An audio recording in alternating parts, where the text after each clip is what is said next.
Eu estava na sala de reuniões do Hotel Golden Tulip, em Goiânia, negociando a venda de 12 potros por R$800 mil. Eram 4 da tarde de uma terça-feira escaldante de outubro. Meus dedos suavam contra a caneta Montblanc que meu falecido marido me deu 30 anos atrás. Do outro lado da mesa, 3 compradores argentinos esperavam minha assinatura final. Foi quando meu celular vibrou. O nome na tela me gelou. Bernardo, filho. Pedi licença e atendi, esperando talvez uma pergunta sobre os cavalos, sobre a ração que tinha acabado, qualquer coisa normal. Mas a voz do meu único filho soou diferente. Fria, distante. Como se estivesse lendo um roteiro ensaiado. Mãe, estamos indo para os Estados Unidos amanhã.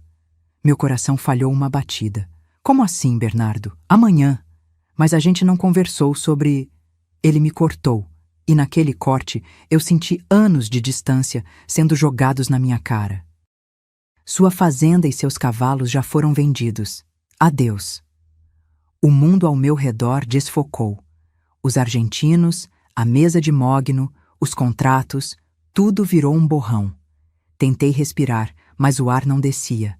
E então, como uma lâmina enfiada nas minhas costas, ouvi aquela voz. Aquela voz que eu tinha aprendido a temer nos últimos 3 anos. Fabiana, minha nora. Ela gritou ao fundo e eu podia sentir o sorriso venenoso na boca dela. Do que você está falando? Finalmente livre dessa velha teimosa. E ela riu. Meu Deus, como ela riu. Naquele segundo, 80 mil memórias explodiram na minha cabeça. 30 anos construindo aquela fazenda com as minhas próprias mãos. As madrugadas no curral quando ninguém acreditava em mim. Os calos que sangraram. As noites que chorei sozinha depois que Sérgio morreu, com Bernardo dormindo no quarto ao lado, apenas uma criança de 10 anos que eu jurei proteger de tudo. E agora, ele estava me dizendo que tinha vendido minha vida. Mas sabe o que eles não sabiam? Eu sorri.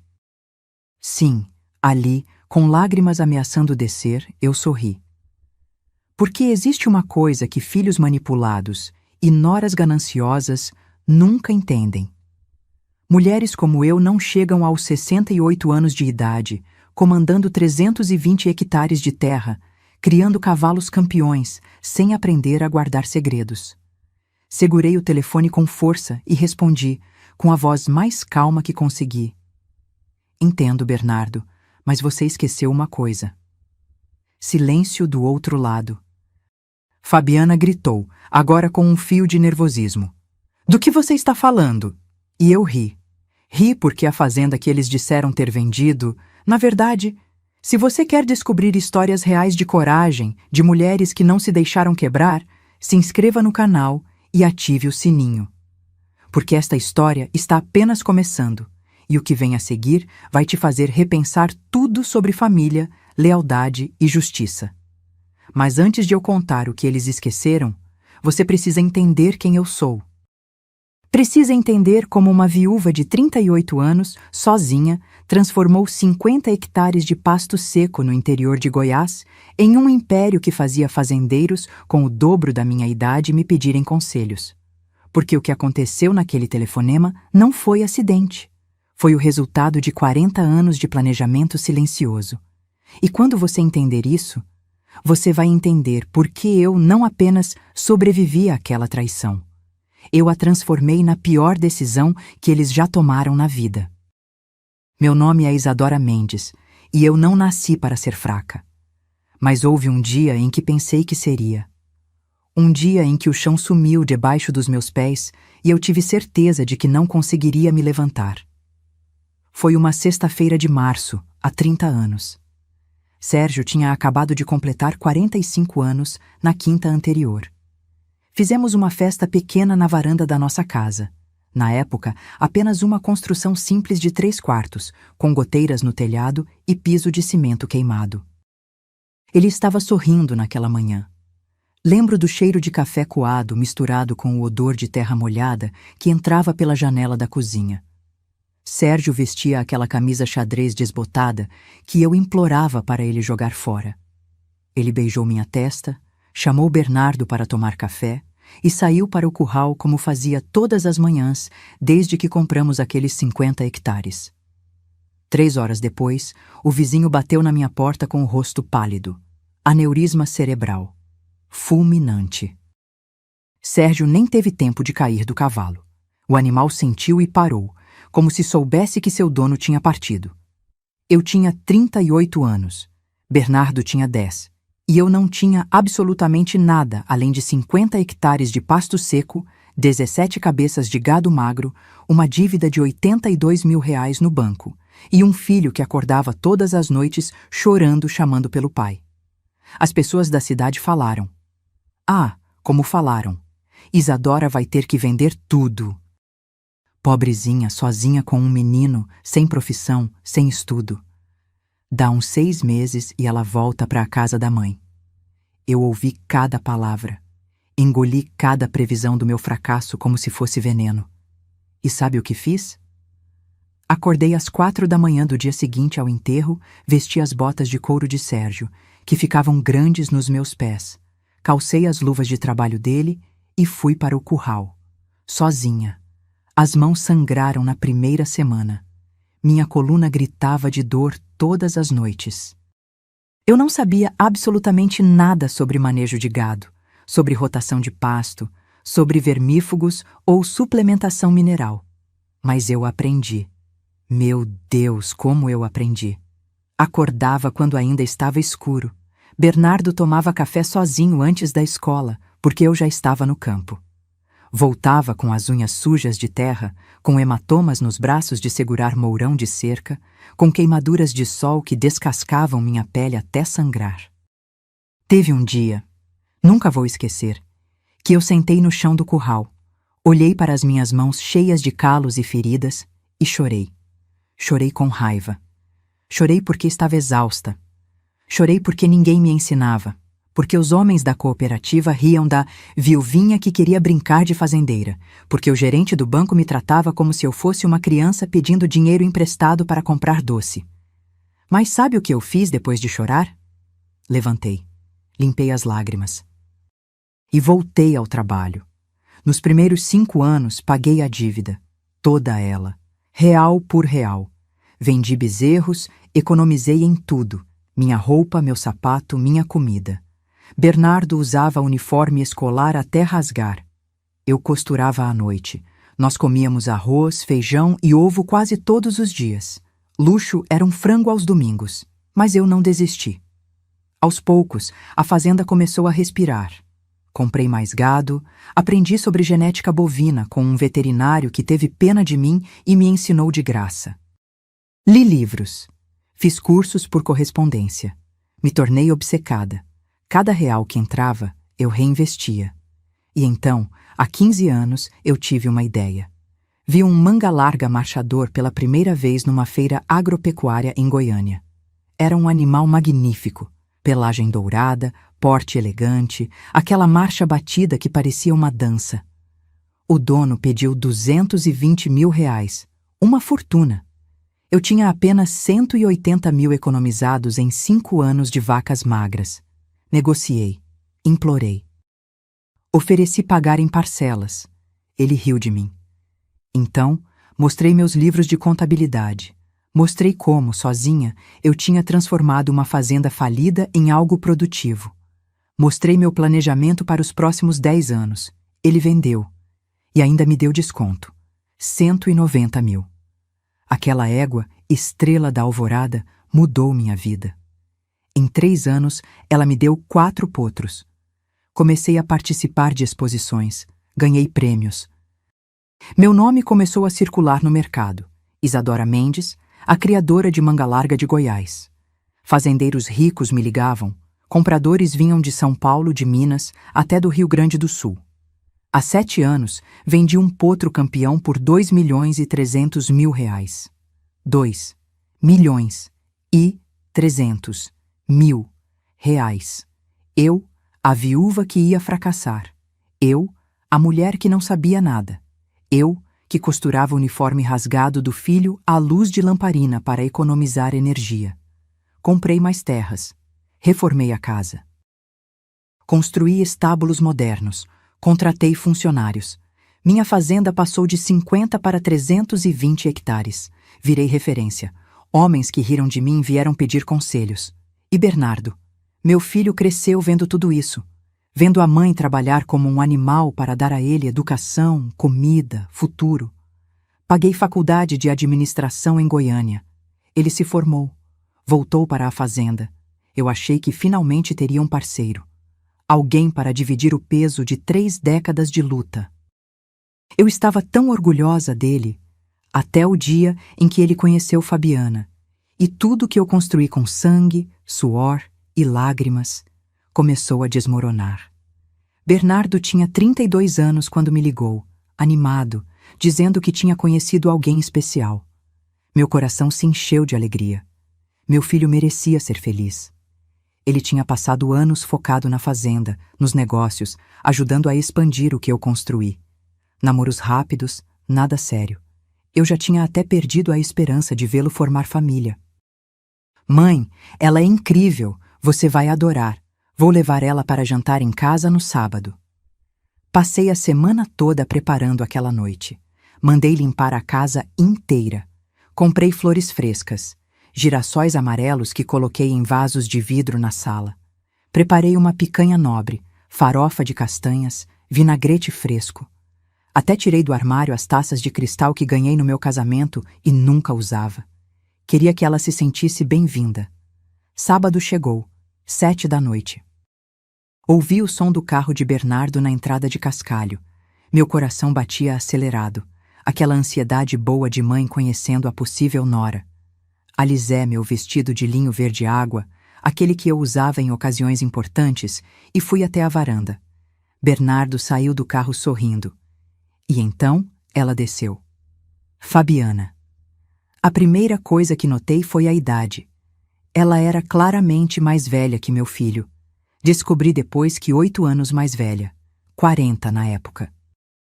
Cabelos loiros descoloridos puxados num coque rígido, unhas postiças vermelhas compridas demais, uma bolsa de marca que eu reconheci porque vi numa revista.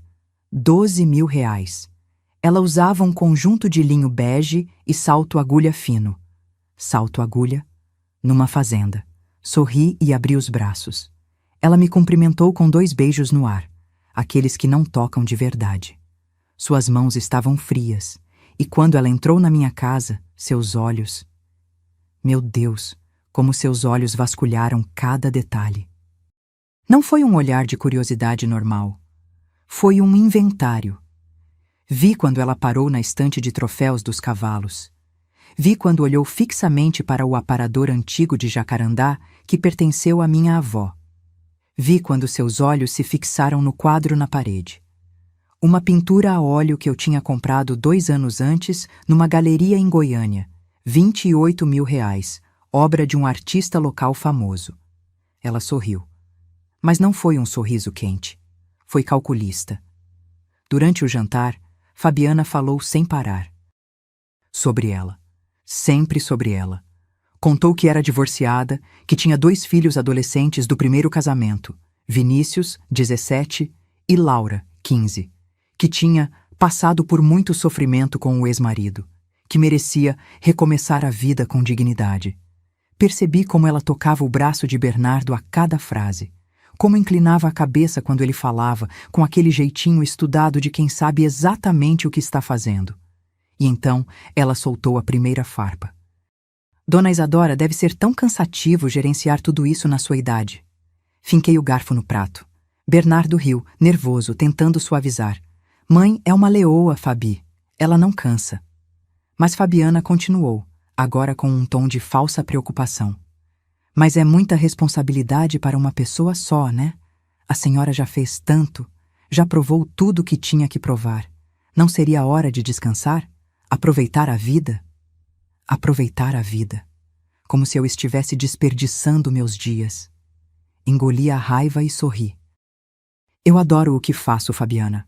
A fazenda não é peso, é minha vida. Ela deu aquele sorriso pequeno, condescendente. Claro, claro, mas mesmo assim, na sua idade, é natural querer passar o bastão para a próxima geração, não é? A próxima geração, ou seja, Bernardo, ou seja, ela. Olhei para meu filho esperando que ele dissesse alguma coisa, que me defendesse, que visse o absurdo daquela insinuação. Mas ele só comeu sua picanha, alheio, como se a mulher ao lado dele não tivesse acabado de me chamar de velha incapaz.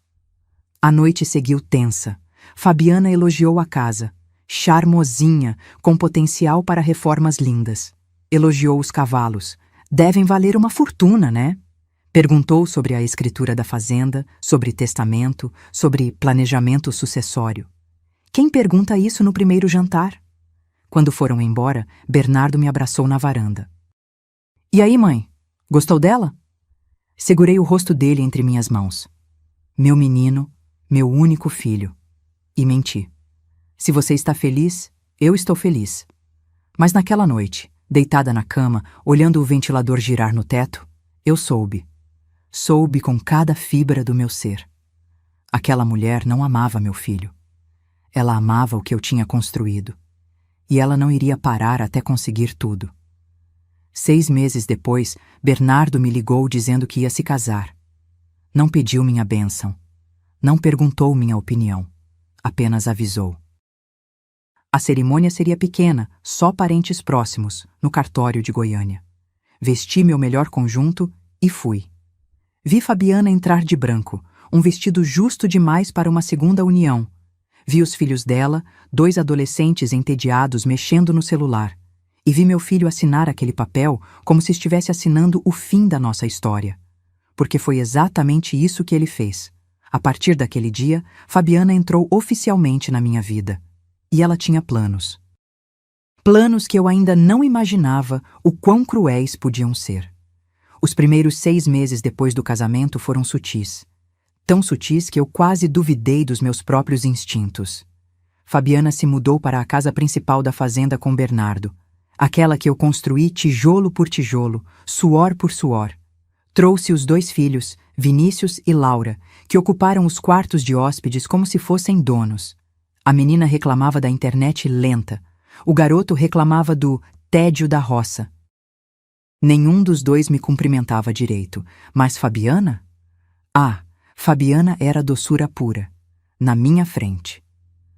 Dona Isadora, a senhora não precisa se preocupar com mais nada. Agora tem gente jovem aqui para cuidar de tudo. Dona Isadora, descansa. Eu arrumo a cozinha. Dona Isadora, deixa que eu levo esses documentos para o Bernardo assinar. A senhora já trabalhou demais hoje. Cada Dona Isadora soava como um lembrete. Você é velha. Você está ultrapassada. Você está no caminho. E Bernardo? Meu filho estava cego, completamente enfeitiçado. No primeiro ano, Fabiana começou com sugestões casuais durante os jantares. Amor, sua mãe trabalha tanto. Será que não está na hora dela aproveitar a vida? Viajar, descansar? Bernardo olhava para mim com aquele olhar de pena que me partia o coração. Mãe, a Fabi tem razão. Você devia tirar férias. Quando foi a última vez que você viajou? Eu segurava o garfo com força. Viagem? Eu não tirava férias há 25 anos porque não queria.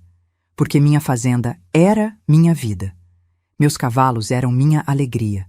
Mas explicar isso para alguém que nunca construiu nada do zero? Impossível. Estou bem, filho. Não preciso de férias. Fabiana suspirava, dando aquele sorrisinho compreensivo para Bernardo, como quem diz, viu? Ela é teimosa mesmo. No segundo ano, a coisa escalou. Fabiana começou a organizar reuniões familiares.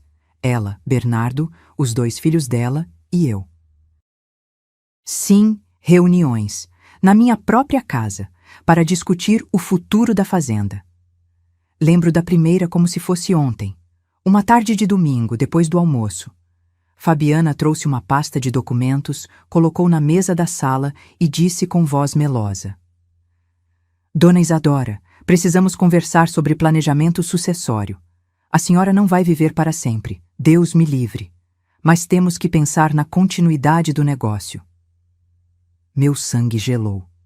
Bernardo completou, como um papagaio treinado. É, mãe. A gente precisa se organizar. Você está com 66 anos. É natural pensar nisso. Natural? Eu tinha 66 anos e acordava às 5 da manhã para cavalgar. Fechava contratos de R$ 500.000 sozinha.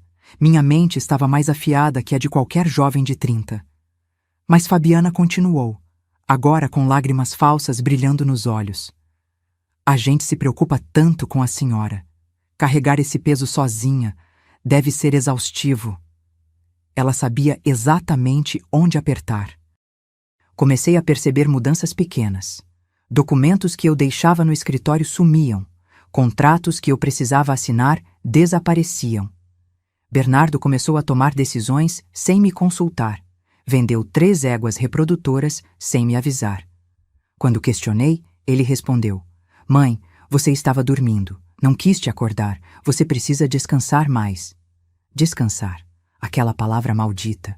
E então, numa tarde de terça-feira, eu encontrei. Estava procurando um contrato de compra de ração no escritório quando vi papéis na impressora. Papéis que ninguém tinha guardado. Peguei sem pensar muito. E meu mundo desabou. Era uma procuração pública, ampla, irrevogável, me destituindo do controle financeiro da fazenda, transferindo todos os poderes administrativos para Bernardo e Fabiana. Meus joelhos fraquejaram. Sentei na cadeira de couro do escritório, a mesma cadeira onde Sérgio sentava, onde eu sentava há 30 anos, e li aquilo 3 vezes. A outorgante Isadora Mendes, em pleno gozo de suas faculdades mentais, mas considerando sua idade avançada e necessidade de repouso. Idade avançada. Necessidade de repouso. Como se eu fosse uma velha senil que não sabia nem assinar o próprio nome. A página seguinte era ainda pior. Um plano para a transição gradual da administração, onde eu seria gentilmente afastada das decisões operacionais e me tornaria apenas uma consultora honorária. Consultora honorária, na fazenda que eu construí. Guardei os papéis, não disse nada. Ainda não, porque eu precisava entender até onde essa traição ia, e descobri.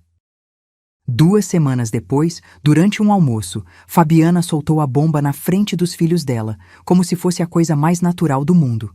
Dona Isadora, eu e o Bernardo estávamos pensando: a senhora não gostaria de ter um cantinho só seu? Um apartamento na cidade? Mais prático, perto de tudo, sem a responsabilidade daqui? Vinícius, o enteado, completou com aquele sorrisinho cínico de quem já tinha sido preparado. Vó Isadora. Lá a senhora podia receber as amigas, fazer artesanato, essas coisas de vovó. Artesanato. Coisas de vovó.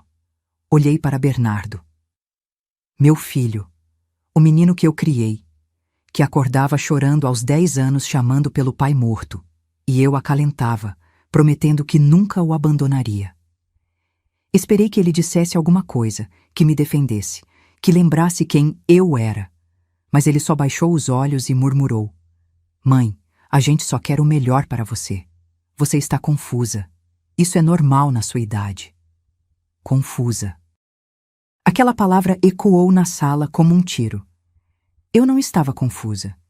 Eu estava sendo empurrada para fora da minha própria vida. Sistematicamente. Cruelmente. E o pior, meu filho estava deixando. Levantei da mesa sem dizer uma palavra. Fui para o meu quarto. Tranquei a porta. E pela primeira vez em 3 décadas, desde a morte de Sérgio, eu me senti completamente sozinha. Eles estavam me roubando. Não com violência. Com palavras gentis, sorrisos falsos e essa arma terrível chamada preocupação. E eu ainda não sabia o pior. O pior estava por vir. Passou 1 mês desde aquele almoço. 1 mês em que eu fingi. Fingi que estava aceitando meu novo papel. Fingi ser a velhinha maleável que eles queriam que eu fosse. Sorria, acenava, concordava. Mas por dentro eu estava investigando. Comecei a prestar atenção em tudo. Nas conversas que paravam quando eu entrava na sala. Nos papéis que Fabiana escondia rápido demais. Nos olhares que ela e Bernardo trocavam quando eu fazia perguntas sobre as finanças da fazenda. E então veio aquela noite. Era uma quinta-feira, 2 da manhã. Eu tinha acordado com sede, minha boca seca, aquela sensação ruim que vem com noites mal dormidas. Desci para a cozinha de camisola e chinelos, pisando devagar para não acordar ninguém. A casa estava em silêncio, mas quando passei pelo corredor que leva ao escritório, ouvi vozes, abafadas, tensas. Vinham do quarto de hóspedes que ficava no fundo. Fabiana e Bernardo estavam lá, discutindo. Meu coração acelerou. Fiquei paralisada no corredor escuro, descalça no piso frio, ouvindo. Bernardo, você é fraco demais. Já devíamos ter conseguido a procuração definitiva. A voz de Fabiana estava cheia de raiva. Nada daquela doçura falsa que ela usava na minha frente. Fabi, minha mãe não é idiota. Se eu forçar muito, ela vai desconfiar. E daí? Ela já está velha, confusa. Quem vai acreditar nela? Cada palavra era uma facada. Olha, o plano está funcionando. Devagar, mas está. Daqui a alguns meses ela assina tudo o que a gente quiser. Fabiana deu uma risada curta, amarga. Alguns meses? Bernardo, eu não tenho alguns meses. Minhas dívidas estão no limite. 340 mil reais de cartão que você nem sabe que existem. Eu preciso dessa fazenda vendida agora. Meu estômago revirou. Você me prometeu que não tinha mais dívidas. E você prometeu que sua mãe ia ser fácil de manipular. Mas a velha teimosa ainda se agarra nessa fazenda como se fosse dona da vida. Silêncio pesado. Então, Bernardo falou, e o que saiu da boca dele me destruiu. Assim que conseguirmos a procuração definitiva, vendemos tudo e vamos para Orlando como planejado. Minha mãe pode ficar no apartamento pequeno que eu comprei na cidade. 70 metros quadrados, 2 quartos. Ela vai acabar aceitando. Não vai ter escolha. 70 metros quadrados. Ele já tinha até escolhido meu exílio. Minhas pernas tremeram. Segurei na parede para não cair. Fabiana continuou, agora com voz calculista. Já transferimos 670 mil reais para a conta da empresa nos Estados Unidos, mas precisamos de muito mais. Essa fazenda vale no mínimo 6 milhões. Com a venda dos cavalos, chegamos fácil a 8. 8 milhões. Eles já tinham calculado o preço da minha vida. E os meus filhos, Fabi? Vinícius e Laura também vão ganhar parte? Ela riu, uma risada que me gelou a alma. Claro, amor, já prometi 500 mil para cada um. Eles vão abrir os negócios que sempre quiseram. É justo, né? Afinal, vão ser seus enteados oficiais. Parte da família. Parte da família. Enquanto eu, a mãe que criou Bernardo sozinha, seria descartada num apartamento de 70 metros quadrados. Fiquei ali, petrificada no escuro, ouvindo o plano completo se desdobrar. Fabiana tinha convencido Bernardo a abrir uma LLC na Flórida, uma empresa limitada americana. Já tinham despejado 670 mil reais lá. Dinheiro que Bernardo tinha acesso como administrador temporário da fazenda. Administrador temporário. Aquele cargo que eu dei a ele confiando que meu filho jamais me roubaria. Mas tinha pior. Bernardo, aquele comprador de Goiânia, está pressionando. Ele quer fechar a venda da fazenda até o fim do mês. 5 milhões e 800 mil à vista. Meu coração parou. Mas a fazenda não está no nome dela ainda? Como vamos vender? A resposta de Fabiana foi um sussurro venenoso. Já está resolvido, amor. Você assinou a procuração dela semana passada, lembra? Eu só ajustei alguns detalhes. Adulteramos a assinatura em 2 documentos de transferência. O tabelião é amigo do meu primo. Ele não vai questionar. Adulteraram. Minha. Assinatura, falsificação de documento. Crime federal. E meu filho tinha concordado com isso. Fabi, isso é arriscado. Arriscado é ficar nessa miséria sendo empregado da sua própria mãe. Você tem 35 anos, Bernardo. Está na hora de você ter sua própria vida. Empregado. Ela chamou meu filho de empregado na fazenda que ele ajudou a construir comigo. E se ela descobrir? Fabiana riu. Aquele riso que eu nunca mais vou esquecer. Quem vai acreditar numa velha de 68 anos contra documentos assinados e carimbados? A gente só precisa segurar mais 3 semanas. 3 semanas e estaremos em Orlando, começando do zero, com 8 milhões no banco, sem essa megera controlando cada passo seu. Megera. Essa foi a palavra que ela usou para a mulher que abriu a casa, a mesa, o coração para recebê-la. Recuei devagar, passo por passo, até voltar para o meu quarto. Fechei a porta com cuidado, me sentei na beirada da cama. E não chorei. Não chorei porque lágrimas não resolveriam nada. Lágrimas não recuperariam 670 mil reais. Lágrimas não impediriam a venda fraudulenta da minha fazenda. Olhei para a foto de Sérgio na mesinha de cabeceira. Meu marido morto há 30 anos, que me deixou com um filho de 10 anos e uma promessa. Cuida do nosso menino, Isadora. Faz dele um homem de bem. Eu tinha tentado. Meu Deus, como eu tinha tentado. Mas em algum lugar, entre os anos e as manipulações daquela mulher, eu perdi meu filho. Ou talvez ele nunca tenha sido quem eu pensei que era. Mas uma coisa eu sabia. Eu não ia deixar barato. Porque se tinha algo que 30 anos de luta me ensinaram, era isso. Isadora Mendes não era mulher de se entregar. E aquela víbora que dormia no quarto do fundo, ela tinha acabado de assinar a própria sentença. Decidi não confrontá-los. Ainda não. Porque quando você conhece o golpe antes dele acontecer, você tem poder. Você tem escolha. Você pode planejar. Mas precisava agir rápido. Na manhã seguinte, liguei para meu antigo advogado, Dr. Heitor Braga, um homem de 62 anos que me conhecia há 20. Expliquei tudo. Cada detalhe da conversa que escutei. Ele ficou em silêncio por 10 segundos longos. Isadora, isso é gravíssimo. Falsificação de assinatura, apropriação indébita, estelionato. Seu filho pode ser preso. Eu sei. Mas preciso de provas concretas antes de agir. Você quer que eu investigue? Quero, mas discretamente. Ninguém pode saber, especialmente Bernardo. Heitor suspirou. Considere feito. Desliguei e olhei pela janela da cozinha. Fabiana estava na varanda, pintando as unhas de vermelho, rindo ao telefone com alguém. Provavelmente contando para uma amiga como estava prestes a ficar milionária. Naquele momento, eu prometi a mim mesma, essa mulher ia pagar. E Bernardo também. Mas antes que eu pudesse montar minha estratégia completa, veio meu aniversário. 68 anos. Fabiana insistiu em fazer uma festinha íntima para mim. Apenas família e alguns amigos próximos dela. Gente que eu nunca tinha visto na vida. Tentei recusar, mas Bernardo implorou. Mãe, a Fabi quer fazer algo especial para você. Ela te ama tanto. Ama. Que piada cruel. Aceitei, porque naquele ponto eu estava coletando munição.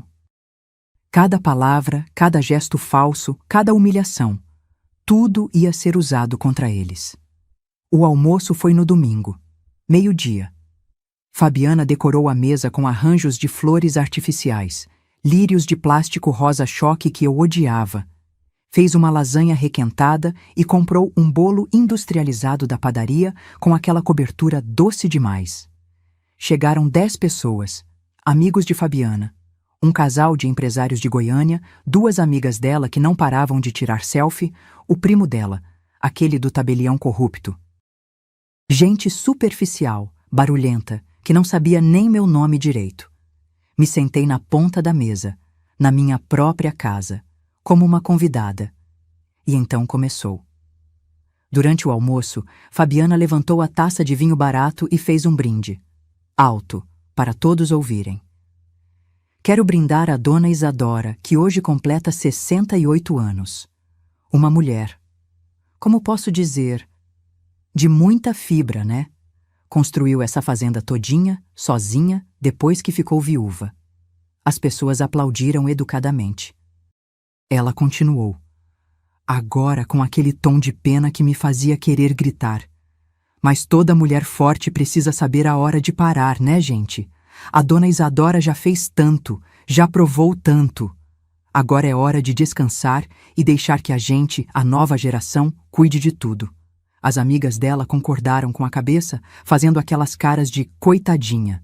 Uma delas, uma loira oxigenada de 40 e poucos, completou: "Ah, é mesmo. Minha mãe era assim, teimosa, não queria largar a empresa. Até que um dia a gente teve que internar ela, para o bem dela, sabe?" Internar.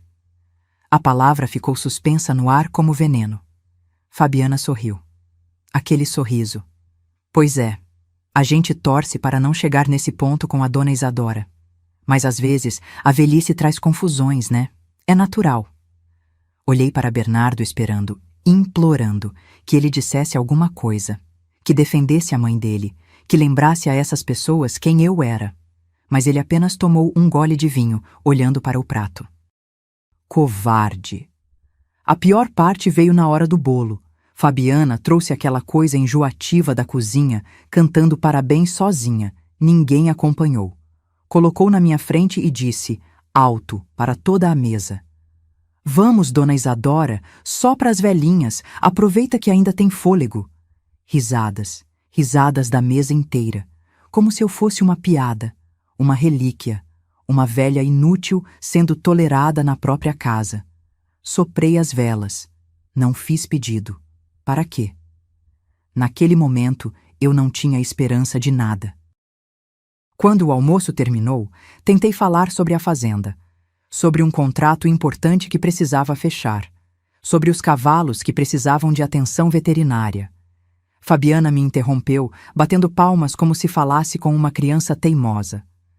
Dona Isadora, não precisa se preocupar com essas coisas agora. É seu aniversário. E, além do mais, o Bernardo já está cuidando de tudo. Ele é administrador agora, lembra? E virou para as amigas dela, como se eu não estivesse ali. Vocês não sabem o trabalho que dá. A velhinha ainda acha que manda em tudo. Não aceita que o tempo passou. Velhinha. Todos na mesa riram. Menos eu. Me levantei. Murmurei uma desculpa qualquer sobre estar cansada. Subi para o meu quarto. Ninguém veio atrás de mim. Ninguém perguntou se eu estava bem. Ninguém se importou. Sentei na beirada da cama e olhei pela janela. Via os estábulos ao longe. Os cavalos pastando no campo. Aquela terra que eu transformei de cinzas em ouro. E pela primeira vez em 30 anos, desde que Sérgio morreu, eu pensei em desistir. Pensei, para quê? Para que lutei tanto? Para ser descartada como lixo?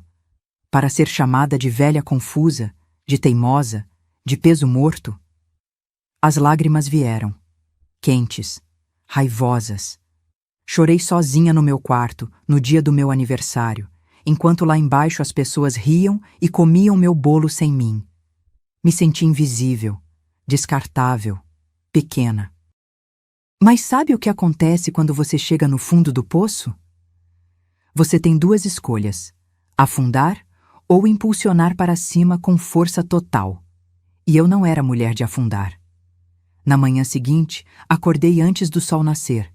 Vesti minha roupa de montaria, calcei as botas gastas e fui para o estábulo, porque tinha alguém ali que ainda me via pelo que eu realmente era. Alguém que ia me lembrar quem eu sempre fui. O céu ainda tinha aquele tom de cinza que vem antes do amanhecer quando cheguei ao estábulo principal. 5:30 da manhã. O ar gelado de junho cortava minha pele, mas eu precisava estar ali. Precisava respirar o cheiro de feno e couro. Precisar sentir que ainda era dona de alguma coisa. Os cavalos relincharam baixinho quando me viram. Eles me conheciam. Me reconheciam. Caminhei devagar entre as baias até parar na última, a mais espaçosa, com placa de bronze gravada, Tempestade de Prata. Minha égua reprodutora, 15 anos de idade. Campeã nacional de marcha em 2018. Mãe de 8 potros premiados. Pelagem tordilha que brilhava como metal líquido sob a luz. Ela valia sozinha R$450 mil. Mas para mim, não tinha preço.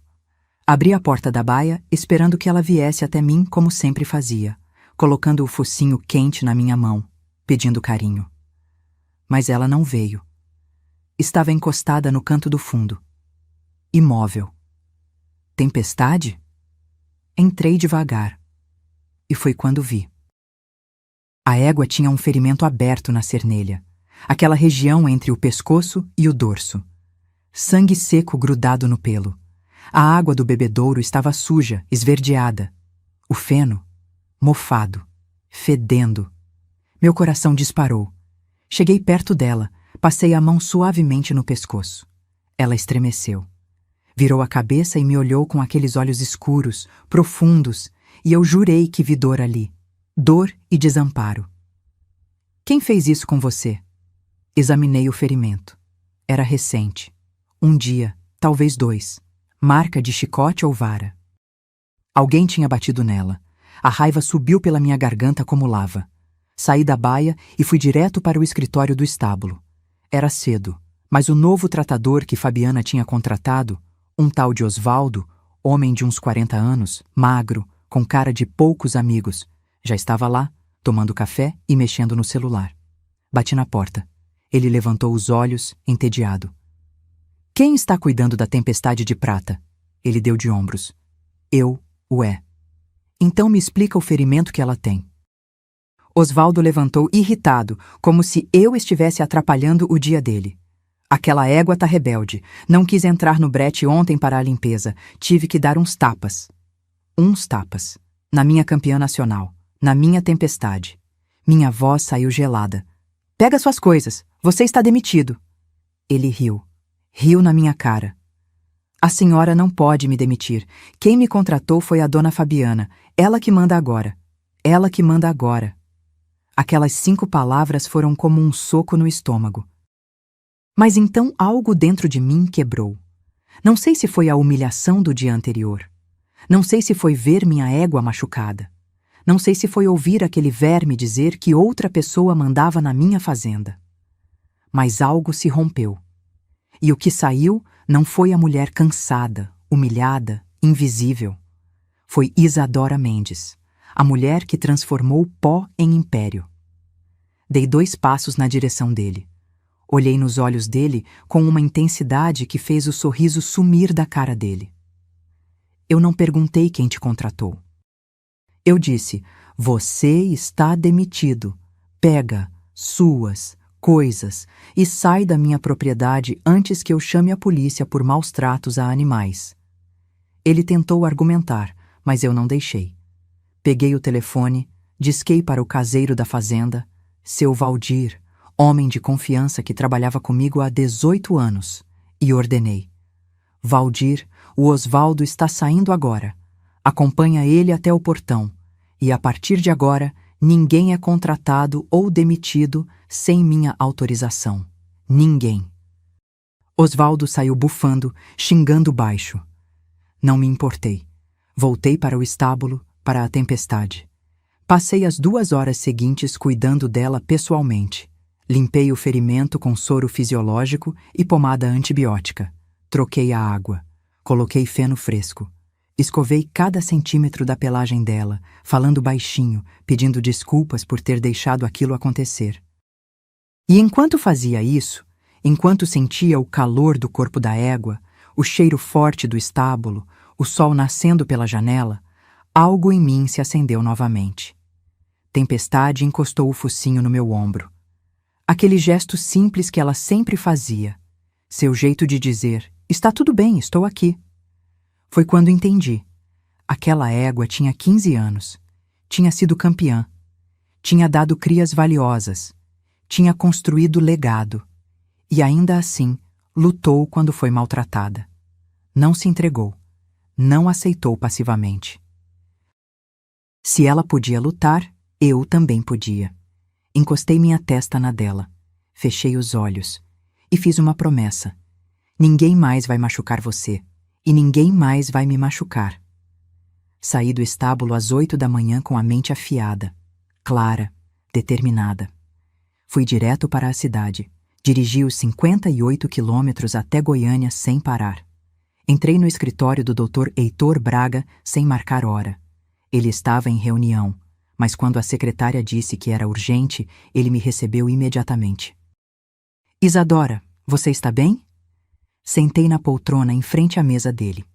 Olhei nos olhos dele e disse com voz firme: quero que você investigue meu filho e minha nora. Quero todas as movimentações financeiras dos últimos 2 anos. Quero saber onde está indo cada centavo. Quero rastrear essa empresa nos Estados Unidos. Quero provas de tudo. E quero um detetive particular monitorando conversas, documentos, tudo. Heitor me olhou surpreso. Ele conhecia a Isadora cansada, chorosa da semana anterior. Mas a mulher na frente dele agora era outra. Vai custar caro. Não me importo. Uso meu dinheiro pessoal, nem R$1 da fazenda. Ele pegou o bloco de notas. Você tem certeza? Porque se encontrarmos o que você acha que vai encontrar, seu filho pode ir preso. Respirei fundo. Então que vá, porque eu não criei um ladrão. E se ele escolheu ser um, vai pagar as consequências. Heitor assentiu. Começou a anotar. Saí daquele escritório 3 horas depois com um plano. Um detetive contratado. Um contador forense a caminho. E uma determinação de ferro no peito. Voltei para a fazenda dirigindo devagar, olhando a paisagem. Os campos dourados, o céu azul infinito, as cercas que eu mesma ajudei a erguer. E entendi algo fundamental. Eu não tinha construído tudo aquilo para desistir agora. Fabiana tinha cometido um erro fatal. Ela tinha subestimado a mulher errada. E Bernardo? Meu filho ia aprender da maneira mais dura o que significava trair Isadora Mendes. A guerra tinha começado. Mas dessa vez, eu tinha as armas. Os 4 meses seguintes foram os mais difíceis da minha vida. Não pela dor. Eu já estava acostumada com dor. Mas pela atuação. Porque eu tinha que fingir. Fingir que não sabia de nada. Fingir que era a velha confusa que eles queriam que eu fosse. Sorrir para Fabiana. Concordar com Bernardo. Aceitar cada humilhação com a cabeça baixa. Enquanto por dentro eu juntava cada migalha de evidência. Dr. Heitor trabalhou rápido.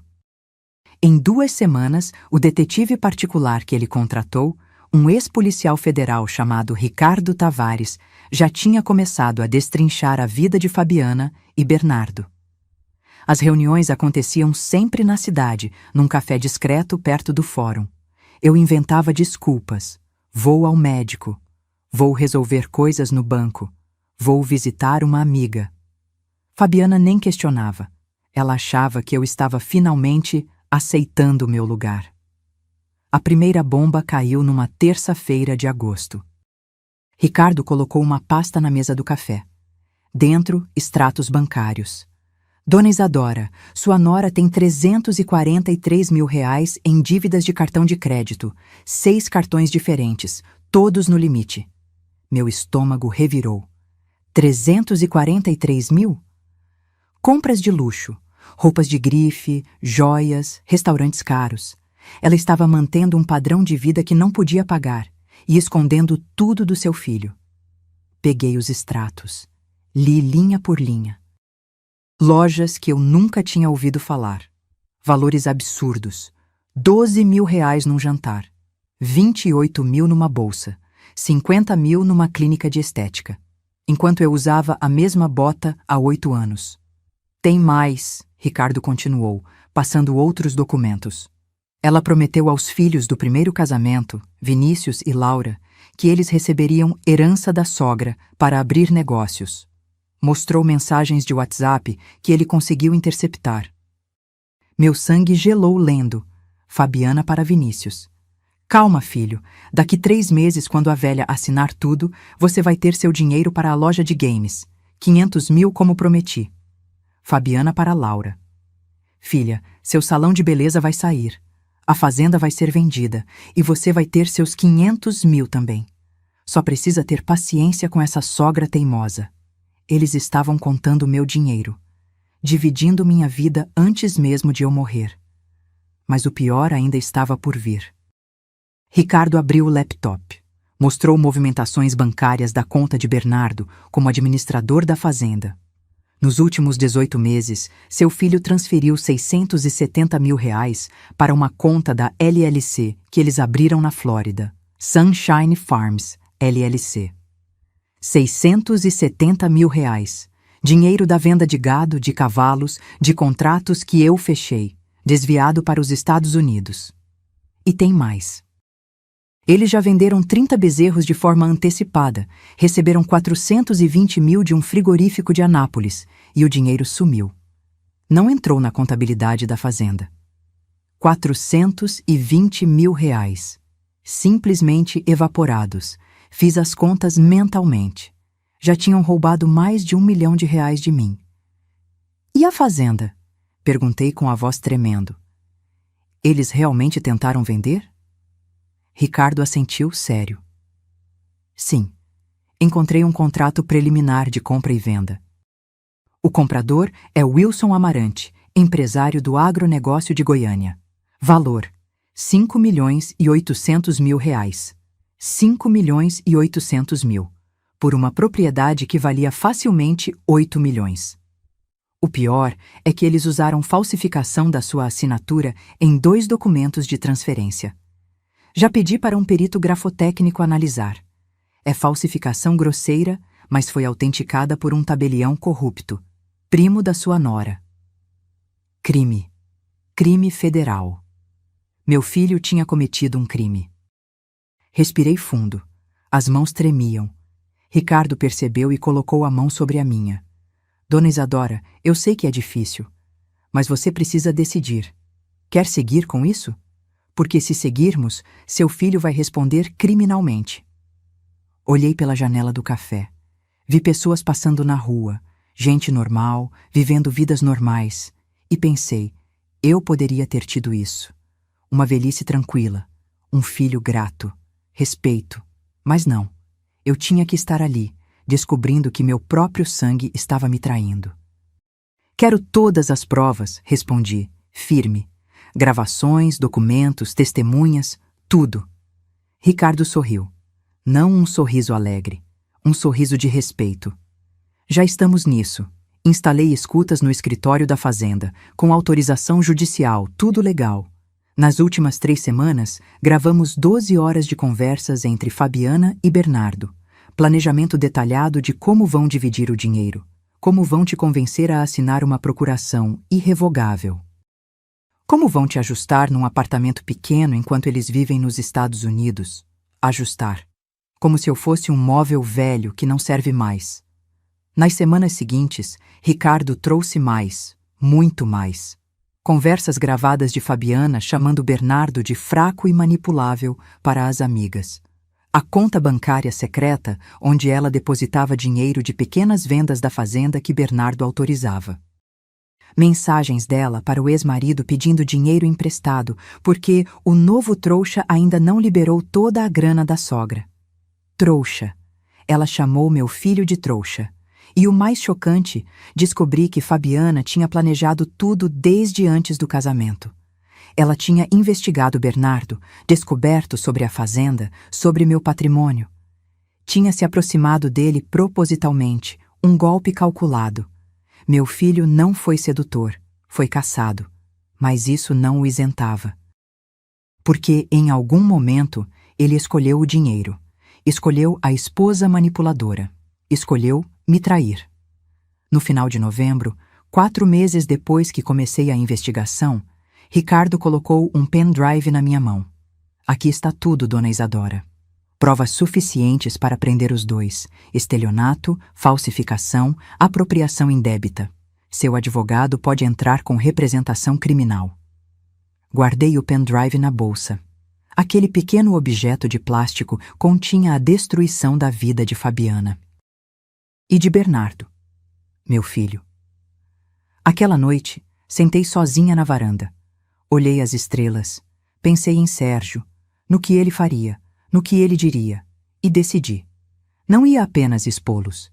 Ia fazer com que cada humilhação que me causaram fosse devolvida, com juros, porque existe uma diferença entre vingança e justiça. E o que eu ia fazer? Era justiça pura. Dezembro chegou com um calor sufocante. O tipo de calor que faz o asfalto derreter, que deixa o ar tremendo, que seca a garganta só de respirar. Eu estava em Goiânia, na sala de reuniões do Hotel Golden Tulip, fechando a venda de 12 potros para 3 compradores argentinos. 800 mil reais. Um dos maiores contratos do ano. A caneta Mont Blanc estava na minha mão, pronta para assinar. Eram 4 da tarde quando meu celular vibrou na mesa. Bernardo, filho. Meu coração apertou. Não porque eu tivesse medo, mas porque eu sabia. Depois de 4 meses investigando, eu sabia que algo estava vindo. Doutor. Heitor tinha me avisado pela manhã. Isadora, eles aceleraram. O comprador da fazenda está pressionando. Pode acontecer a qualquer momento. Pedi licença aos argentinos e atendi. Alô? A voz de Bernardo soou diferente. Não tinha aquele tom de filho. Tinha frieza, distância. Como se estivesse lendo um discurso ensaiado que Fabiana tinha escrito para ele. Mãe, estamos indo para os Estados Unidos amanhã. Meu estômago revirou. Amanhã. Eles tinham tanta certeza que já tinham comprado as passagens. Como assim, Bernardo? Amanhã a gente não conversou sobre... Ele me cortou. Nem deixou eu terminar. Sua fazenda e seus cavalos já foram vendidos. Adeus. Aquela palavra. Adeus. Não um até breve. Não um a gente se fala. Adeus. Como se estivesse me descartando, me apagando da vida dele. Os argentinos na mesa ficaram embaçados. Minha visão embaralhou. Precisei segurar na beirada da cadeira para não cambalear. E então veio aquela voz. Aquela voz que eu tinha aprendido a odiar mais que qualquer coisa no mundo. Fabiana gritou ao fundo, longe do telefone, mas eu ouvi cada palavra venenosa. Do que você está falando? Finalmente livre dessa velha teimosa. E ela riu. Aquele riso agudo, cheio de vitória falsa, como se tivesse ganhado uma guerra. Como se eu fosse apenas um obstáculo que finalmente tinha sido removido do caminho. Naquele segundo, tudo veio de uma vez. As 30 madrugadas suadas no curral depois que Sérgio morreu. As mãos sangrando de erguer cerca, os joelhos machucados de plantar cada árvore daquela fazenda. As noites que pulei, jantar para economizar e pagar a faculdade de Bernardo. O orgulho que senti quando ele se formou, quando voltou para me ajudar. Tudo jogado no lixo, por causa de uma mulher gananciosa e de um filho fraco. Mas sabe o que aconteceu? Em vez de desabar, em vez de chorar, algo dentro de mim sorriu. Porque durante 4 meses, enquanto eles planejavam me destruir, eu estava um passo à frente. Eu tinha provas, gravações, documentos, testemunhas. Eu sabia de cada centavo roubado, de cada mentira dita, de cada assinatura falsificada. E eles não faziam ideia. Respirei fundo, sequei a lágrima que ameaçou cair. Olhei para os 3 argentinos que me observavam preocupados. Fiz um sinal de que estava tudo bem. E respondi ao meu filho com a voz mais calma que consegui. Quase doce, quase maternal. Entendo, Bernardo, mas você esqueceu uma coisa. Silêncio do outro lado da linha. Eu podia sentir a confusão, o nervosismo, a sensação de que algo estava errado. Fabiana gritou de novo, agora com um fio de desespero na voz. Do que você está falando? E eu sorri. Um sorriso genuíno, porque ia ser tão delicioso desmontar a farsa deles. Vocês venderam a fazenda, é isso?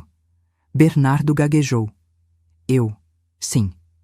5.800.000 reais. O comprador já pagou 1,5 milhão de sinal. Está tudo acertado. 1,5 milhão de sinal.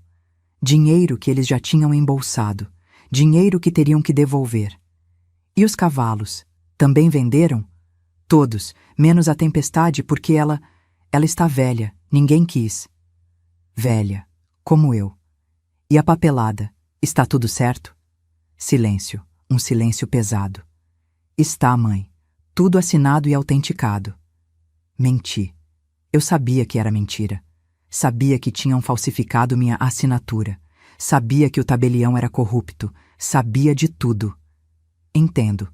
Pausa longa. Eles esperavam que eu surtasse, que chorasse, que implorasse. Mas eu só disse calmamente: Bernardo, tem um problema no que você acabou de me dizer. Ouvi Fabiana sussurrar algo ao fundo. Ouvi o pânico começando a rachar a voz dela. Que problema, mãe? Olhei pela janela do hotel. O sol de dezembro queimava o céu de Goiânia. Pessoas andavam na rua, alheias ao drama que estava acontecendo naquela ligação. A fazenda que você vendeu, ela não está no meu nome, filho. Silêncio absoluto. Como assim? Nunca esteve. E se você tivesse me perguntado antes de falsificar minha assinatura, eu teria te contado. Ouvi algo cair do outro lado. Talvez um copo. Talvez a esperança deles. Fabiana gritou, agora com voz esganiçada. Isso é mentira! Ela está blefando! Mas Bernardo sabia. Pela minha voz, pela minha calma. Ele sabia que eu não estava blefando. Mãe, do que você está falando? Respirei fundo. Saboreei aquele momento. Porque depois de 4 meses de humilhação, de fingimento, de dor engolida, eu finalmente podia virar o jogo. 40 anos atrás, quando seu pai morreu, coloquei toda a propriedade em nome de uma holding familiar, criada com meu pai, o advogado Augusto Mendes, por segurança, por medo de invasões de terra que aconteciam na época. Silêncio mortal. Você nunca teve poder legal para vender nada, Bernardo. Todas aquelas procurações que você tem são limitadas, operações do dia a dia. Compra de insumos, contratação de funcionários, nada mais. Fabiana gritou algo que não entendi. Parecia um animal ferido. A escritura que vocês usaram para vender a fazenda? Falsa. O comprador que pagou 1,5 milhão de sinal vai querer o dinheiro de volta, com multa de 40%, segundo o contrato que eu pedi para meu advogado revisar. Fiz uma pausa. Deixei aquilo afundar. Ou seja, vocês vão ter que devolver 2,1 milhões. Dinheiro que vocês não têm. Bernardo começou a gaguejar. A voz saiu quebrada, desesperada. Mãe, eu não... A Fabi disse que... Eu achei que... Você achou que eu era uma velha idiota? Silêncio. Achou que poderia me roubar, me humilhar, me jogar num apartamento de 70 metros enquanto vocês viviam com meu dinheiro nos Estados Unidos? Ouvi Fabiana chorando ao fundo. Não lágrimas de arrependimento, lágrimas de desespero por ter perdido. Bernardo, eu vou te dar um conselho de mãe. Arruma um advogado. Um bom. Porque o que você fez se chama estelionato e falsificação de documento. E eu tenho provas de tudo. Desliguei. As mãos tremiam, mas não de medo. De alívio, de justiça. Os argentinos me olhavam boquiabertos. Sorri para eles, peguei a caneta e assinei o contrato. Desculpem a interrupção, senhores. Assuntos de família. A guerra tinha acabado, mas a execução da sentença estava apenas começando. 3 dias depois daquela ligação, enviei uma mensagem para Bernardo. Curta, direta, gelada. Preciso que você e Fabiana venham à fazenda amanhã, 10 horas da manhã. Assunto urgente sobre a transferência da propriedade. Tragam os documentos da venda. Ele respondeu em 5 minutos. Ok, mãe, a gente vai. Claro que iriam. Eles ainda achavam que tinham alguma chance de consertar a mentira. De me convencer que estava tudo certo. De me manipular mais uma vez. Mas o que eles não sabiam é que eu não estava sozinha. Na manhã de sexta-feira, 9 horas, comecei a receber as visitas. Primeiro chegou o Dr. Heitor Braga, meu advogado, com 2 pastas grossas de documentos debaixo do braço. Ele estava sério, mas percebi um brilho de satisfação nos olhos dele. Justiça finalmente sendo feita. Depois chegou o delegado Maurício Lins, meu amigo de 20 anos, ex-colega de Sérgio nos tempos de universidade, homem íntegro, incorruptível. Ele trouxe 2 oficiais de justiça. Isadora, você tem certeza disso? Ele perguntou, apertando minha mão. Absoluta. E então chegou Wilson Amarante, o comprador da fazenda. Um homem de 50 e poucos anos, empresário do agronegócio, cara de poucos amigos. Ele estava furioso. Dona Isadora, eu paguei 1,5 milhão de sinal nessa propriedade. Se essa venda não se concretizar, vou processar todo mundo. Heitor levantou a mão, calmo.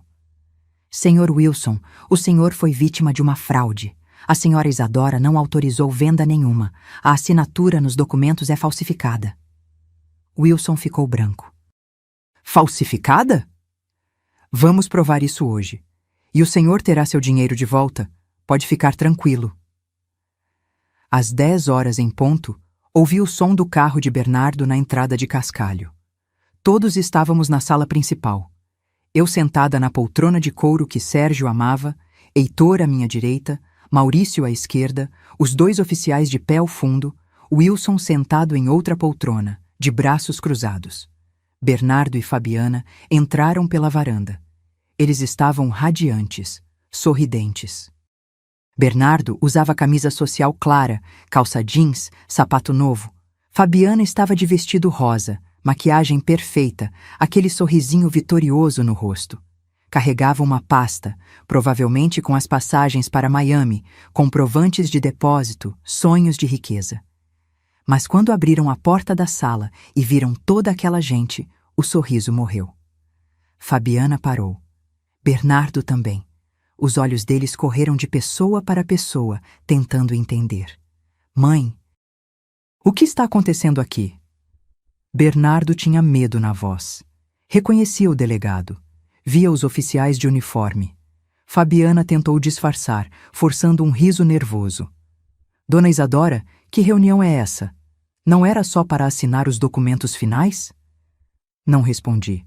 Apenas apontei para as cadeiras vazias na frente da mesa de centro. Sentem. Não foi um convite. Foi uma ordem. Eles se sentaram. Fabiana tentou segurar a mão de Bernardo, mas ele estava tremendo. Heitor abriu a primeira pasta. Tirou um envelope grosso. Colocou na mesa. Vamos começar pelo básico, ele disse, com voz de promotor. Bernardo Mendes e Fabiana Costa Mendes, vocês tentaram vender uma propriedade que não pertence a vocês. Usaram falsificação de assinatura em documentos públicos.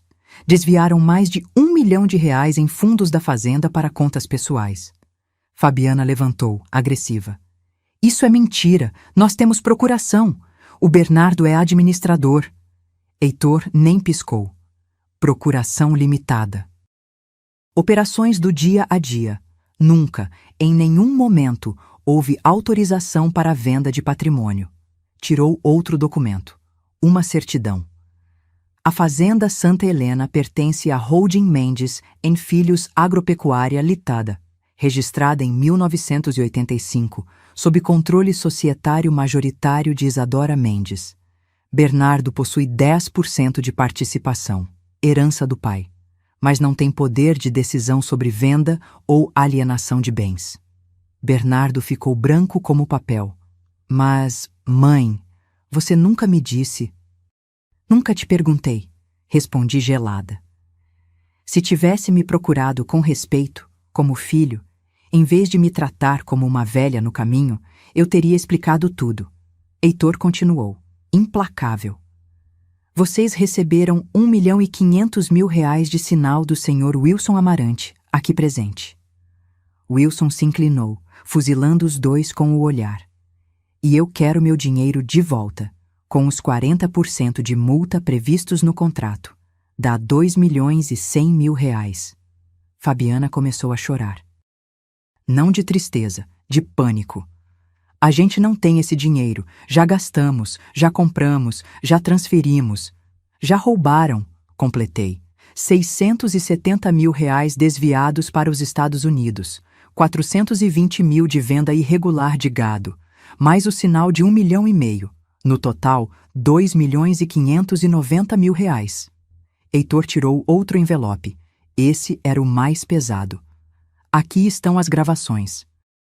4 meses de conversas interceptadas, legalmente com autorização judicial, onde os senhores planejam detalhe por detalhe como se livrar da dona Isadora. Colocou um gravador pequeno na mesa. Apertou play. A voz de Fabiana encheu a sala.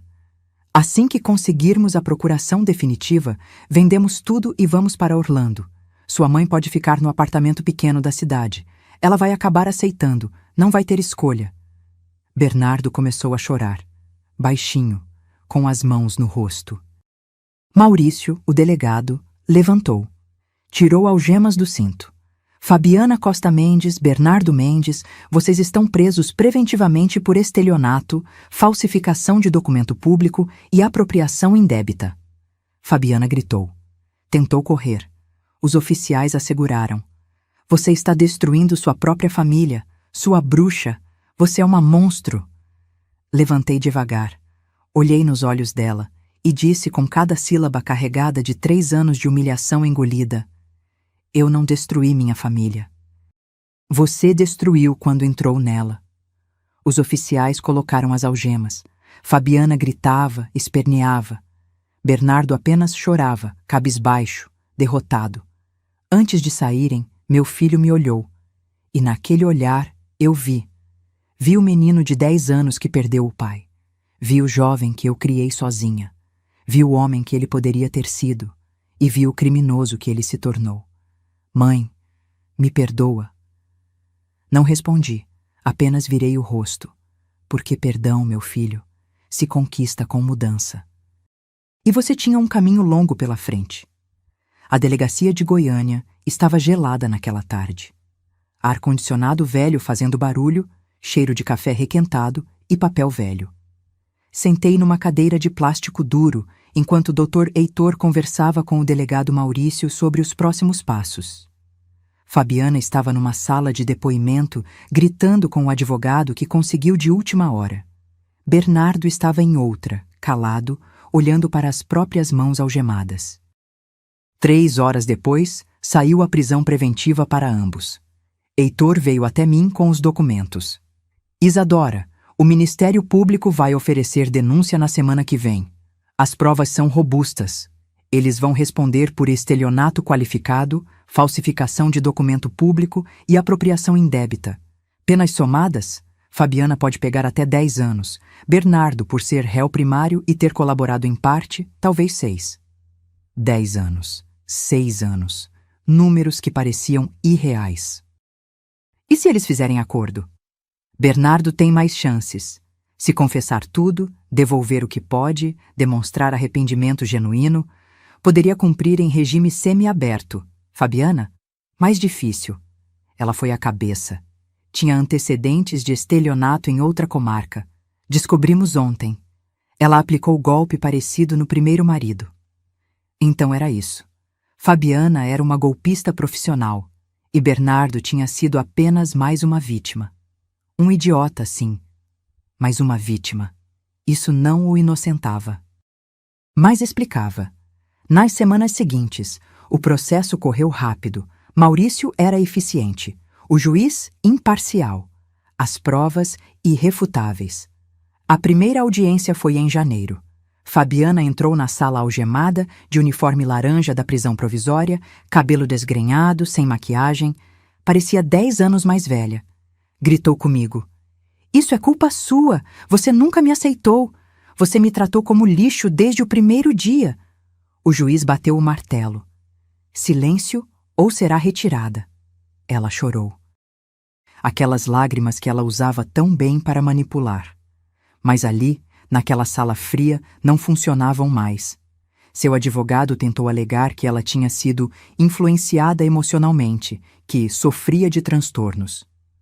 Mas as evidências eram claras demais. Mensagens dela planejando cada etapa.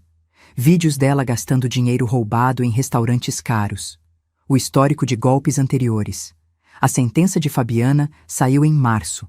6 anos e 8 meses de reclusão em regime fechado. Sem direito a regime aberto. Perda de todos os bens adquiridos com dinheiro desviado. 2 carros importados, joias, o depósito de $50 mil que tinha feito para um restaurante em Orlando. Ela gritou quando ouviu. Xingou o juiz. Xingou a mim. Foi arrastada para fora por seguranças. Bernardo foi diferente. Na audiência dele, 2 semanas depois, ele entrou de cabeça baixa, magro, olheiras fundas, barba por fazer. Parecia um fantasma do filho que eu tinha criado.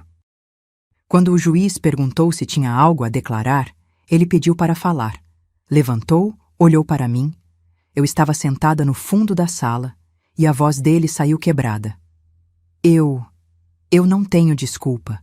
Fiz tudo o que estão me acusando. Roubei minha mãe. Traí a mulher que me criou sozinha, que trabalhou até sangrar para me dar futuro. Eu me perdi. Lágrimas escorriam pelo rosto dele. Fui fraco. Acreditei em promessas vazias. Achei que dinheiro ia me fazer feliz. E no processo, destruí a única pessoa que sempre me amou de verdade. Ele olhou para o juiz. Eu mereço ser punido, mereço pagar por tudo e vou passar o resto da vida tentando ser digno do sobrenome que carrego. O silêncio na sala era pesado. A sentença de Bernardo: 4 anos em regime semiaberto, mais a obrigação de devolver todo o valor desviado. Com trabalho remunerado, parte do salário seria destinado à restituição. Ele aceitou em silêncio. Não recorreu. Mas o pior de tudo não foi a prisão deles. Foi o que aconteceu com o resto. Wilson Amarante processou os dois pela devolução dos R$2.100.000.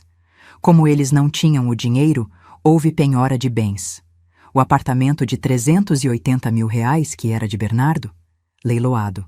Os carros, vendidos. Até as roupas de grife de Fabiana foram a leilão, mas ainda faltava dinheiro. Wilson conseguiu bloqueio judicial dos futuros ganhos de Bernardo pelos próximos 15 anos. 30% de qualquer salário ou renda seria destinado ao pagamento da dívida. 15 anos. Meu filho ia pagar por essa escolha até os 50 anos de idade. Os filhos de Fabiana, Vinícius e Laura, voltaram para o pai biológico, um empresário de Anápolis que os recebeu de volta. Eles nunca mais quiseram falar com a mãe. Descobriram que ela tinha mentido sobre tudo, inclusive sobre o pai deles. E Fabiana? Ela tentou pedir divórcio de Bernardo da cadeia, mas ele se antecipou.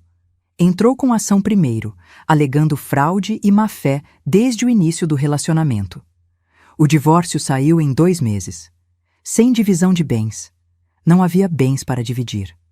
Fabiana descobriu as dívidas que ele não sabia. Os R$343.000 em cartões. Mais empréstimos com agiotas que ela escondia. Total, R$500 mil em dívidas só dela. E ela ia sair da prisão devendo tudo isso, sem nada, sem ninguém. Em abril, 6 meses depois da prisão, recebi uma carta. Era de Bernardo. Abri com as mãos tremendo. Mãe, não espero que me perdoe. Não espero que um dia volte a me olhar como olhava antes. Mas preciso que saiba. Você me salvou. Salvou de mim mesmo, do homem horrível que eu estava me tornando. Deitado na cama desta prisão todas as noites, penso em tudo que você fez por mim. E em como retribuir com traição. Vou sair daqui em 2 anos se mantiver bom comportamento. E quando sair, vou trabalhar. Vou pagar cada centavo que roubei. Vou reconstruir meu caráter, mesmo que leve o resto da vida, porque você merece um filho melhor. E eu vou me tornar esse homem. Com amor e vergonha, Bernardo. Dobrei a carta, guardei na gaveta, e pela primeira vez em meses chorei. Não de tristeza, não de raiva, mas de esperança, porque meu filho, finalmente, tinha acordado. Os primeiros meses depois das sentenças foram estranhos. A fazenda continuava funcionando, sempre funcionou, porque eu nunca parei. Mas havia um silêncio diferente agora. Os quartos que Fabiana, Bernardo e os enteados ocupavam ficaram vazios. Mandei limpar tudo. Doei as roupas dela para instituições de caridade. Os móveis que ela tinha comprado com dinheiro roubado? Vendidos. Cada centavo voltou para os cofres da fazenda. Voltei a ter minha casa de volta. Mas também voltei a estar sozinha. Nas primeiras semanas, não consegui visitar Bernardo. Heitor perguntou se eu queria ir, mas sempre inventava desculpas. Estou ocupada com os cavalos. Preciso fechar contratos. Não é o momento. A verdade? Eu tinha medo. Medo de olhar para meu filho através daquele vidro de visitação e ver o menino que eu criei. Medo de sentir pena. Medo de enfraquecer. Mas em maio, 3 meses depois da prisão, tomei coragem. Era uma terça-feira. Dirigi até a Aparecida de Goiânia, onde ficava o Centro de Detenção Provisória. Prédio cinza, grades, arame farpado, aquele lugar onde meu filho agora dormia. Passei pela revista. Deixei bolsa, celular, tudo. Entrei na sala de visitação. Mesas de ferro, cadeiras desconfortáveis, cheiro de desinfetante barato. E então ele entrou. Meu Deus, como ele estava magro. Bernardo usava uniforme bege, cabelo raspado, barba feita. Tinha olheiras profundas, ombros caídos. Mas quando me viu, algo brilhou nos olhos dele. Não felicidade, vergonha misturada com alívio. Sentou na minha frente. Não sabia onde colocar as mãos. Mãe! Fiquei em silêncio. Apenas olhei para ele. Obrigado por vir. Eu achei que nunca mais ia ver você. A voz dele estava rouca, como se tivesse chorado muito. Como você está? Perguntei. Não por educação, mas porque, mesmo depois de tudo, ele ainda era meu filho. Sobrevivendo. Trabalho na cozinha. Acordo às 5, faço 400 marmitas por dia. Ganho um salário mínimo. 30% vai para pagar a dívida com o Wilson. O resto, guardo. Ele olhou para as próprias mãos calejadas. Pela primeira vez na vida, estou pagando minhas contas, com dinheiro que eu ganhei. E sabe o que é mais estranho? Eu me sinto limpo. Não respondi. Ainda não estava pronta para consolá-lo. Mãe, eu sei que destruí tudo. Sei que você nunca vai me perdoar. Mas preciso que saiba, a Fabiana está pedindo para eu testemunhar contra você, dizendo que você forjou provas, que manipulou tudo. O advogado dela me procurou. Meu estômago apertou. E o que você disse? Ele me olhou nos olhos, e pela primeira vez em anos, vi honestidade ali. Disse que não, que todas as provas são reais, que eu cometi os crimes que estão me acusando, e que se ela quer tentar me usar de novo, pode esquecer. Respirei fundo. Por que você fez isso, Bernardo? Por que escolheu ela em vez de mim? Ele baixou a cabeça. As lágrimas vieram. Porque eu me senti importante. Pela primeira vez, alguém me olhava como se eu fosse especial, não apenas o filho da Isadora Mendes. Ela me fazia sentir que eu era o dono. Eu era o poderoso. E fui idiota demais para ver que ela só queria seu dinheiro. Silêncio pesado. Mas a culpa não é só dela, mãe. É minha. Eu escolhi acreditar nas mentiras porque era mais fácil do que enfrentar a verdade, que eu nunca fui metade do que você é. E em vez de trabalhar para ser melhor, eu quis te derrubar. Aquelas palavras me cortaram, mas eram verdadeiras. Você tem razão, eu disse calmamente. Você foi fraco, covarde, escolheu o caminho fácil. Ele concordou com a cabeça, chorando. Mas sabe o que mais? Você ainda é meu filho, e eu não desisto da minha família. Ele levantou os olhos, surpreso. Não significa que esqueci, não significa que está tudo bem, mas significa que, se você realmente mudar, se provar com ações e não com palavras, talvez um dia a gente consiga reconstruir alguma coisa. Bernardo chorou abertamente. Colocou as mãos no rosto. Eu vou provar, mãe. Juro por Deus. Vou sair daqui, vou trabalhar, vou pagar cada centavo. Vou me tornar o homem que você merecia que eu fosse. Saí daquela visita com o coração pesado, mas menos partido. Os meses seguintes foram de pequenas reconstruções.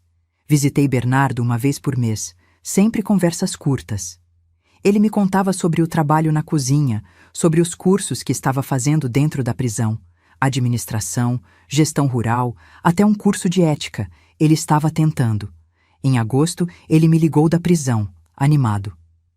Mãe, consegui regime semiaberto. Vou poder trabalhar fora durante o dia e voltar para dormir. Arranjei emprego numa cooperativa agrícola aqui perto. Salário de R$ 3.500. 3.500. Uma miséria comparado ao que ele poderia ter ganhado na fazenda. Mas era honesto. Estou orgulhosa de você, eu disse. E era verdade. Em novembro, um ano depois da prisão, Bernardo me ligou chorando. Mãe, a Fabiana foi condenada em segunda instância, 6 anos e 8 meses mantidos. E ela pediu para eu ajudar ela. Disse que ainda me ama, que fomos vítimas de você. Meu sangue gelou.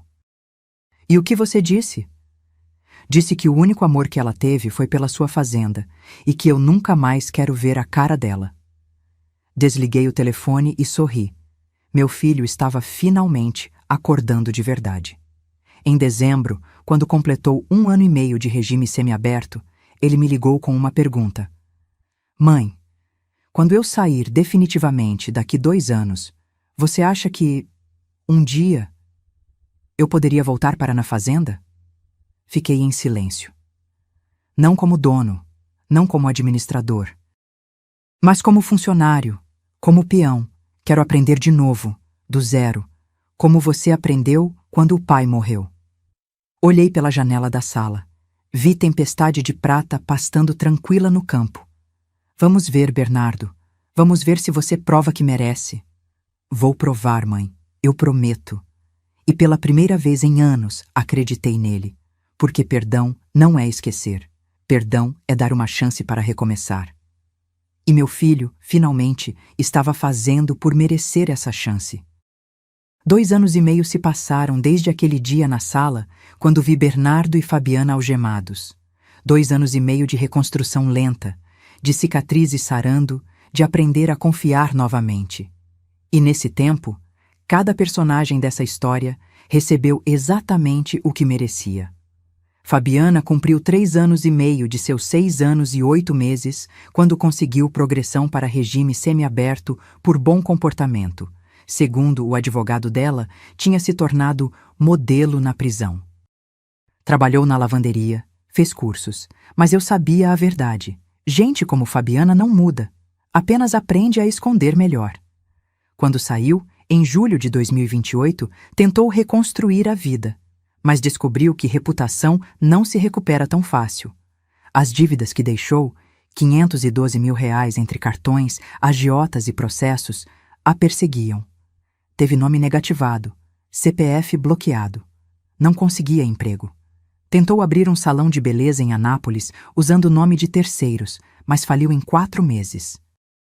Os filhos, Vinícius e Laura, cortaram contato completamente. O pai deles, um empresário decente que ela tinha caluniado por anos, os acolheu de volta e contou toda a verdade. Eles descobriram que a mãe sempre foi manipuladora, que o primeiro casamento acabou por golpes parecidos, que eles foram usados como peões numa estratégia maior. Vinícius me procurou por mensagem 1 ano após a prisão da mãe. Dona Isadora, quero pedir desculpas. Minha mãe nos ensinou a ver a senhora como inimiga. Hoje entendo que a senhora apenas se defendeu. Sinto muito, respondi com carinho.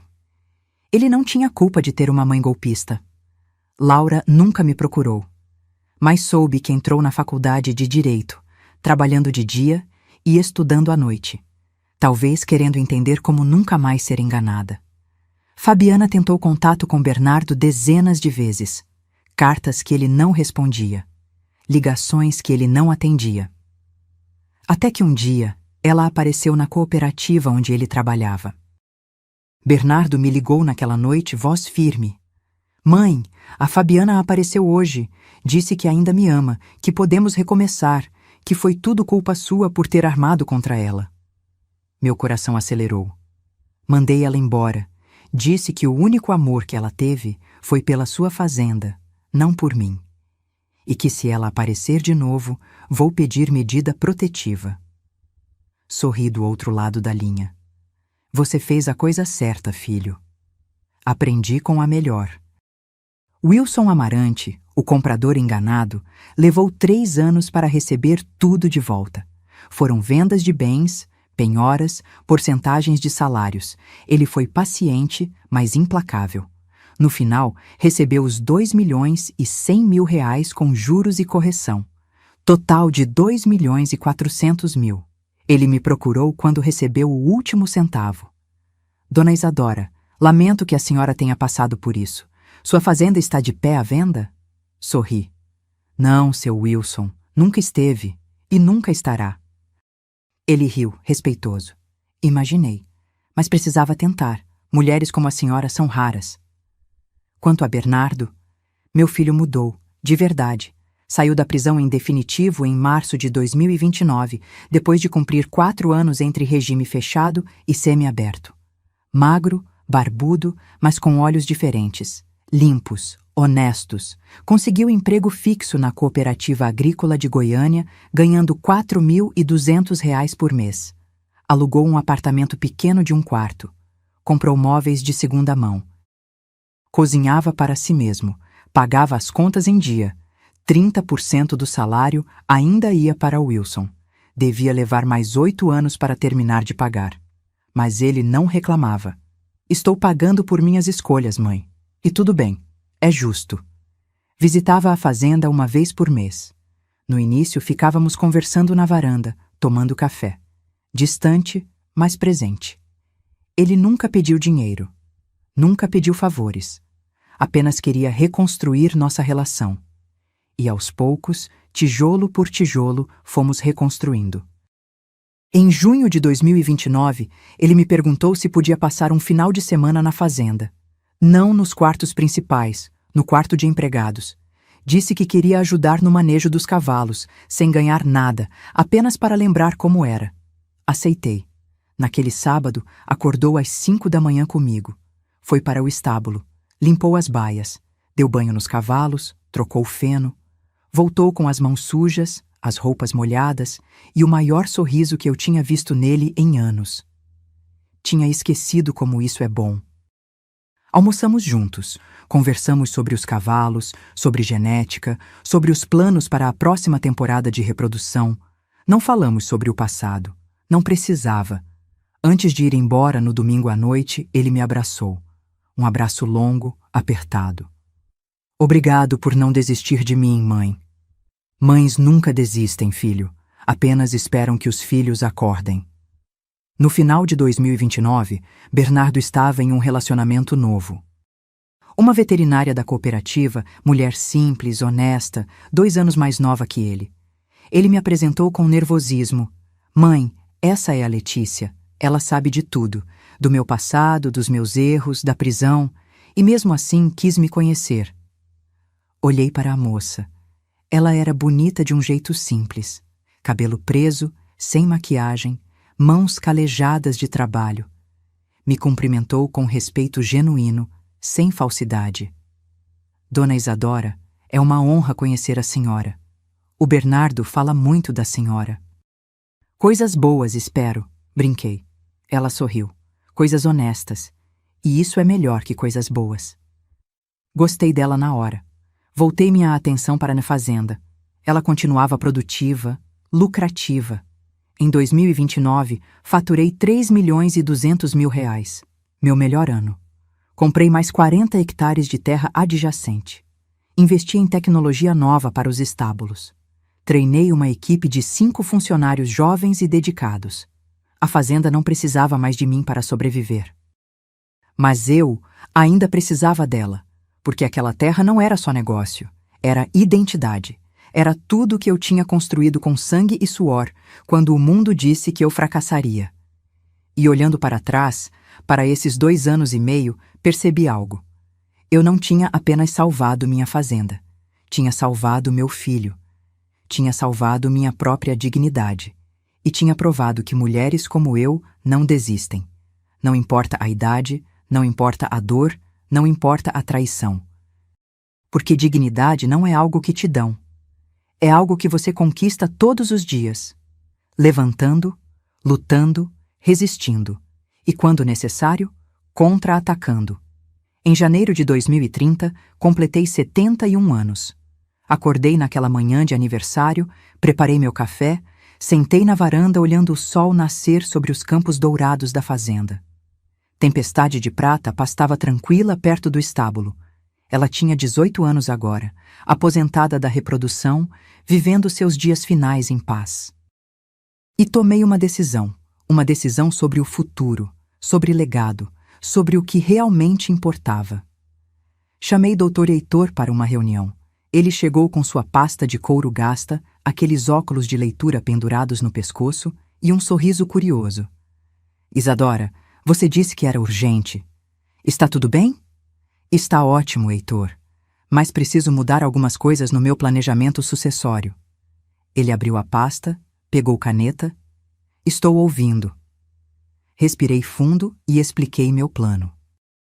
40% da fazenda, incluindo 128 hectares de terra, o estábulo principal e 6 éguas reprodutoras, seriam doados para criar o Instituto Sérgio Mendes de Empreendedorismo Rural Feminino. Uma organização sem fins lucrativos dedicada a ensinar mulheres viúvas, divorciadas ou em vulnerabilidade social a trabalharem com agronegócio.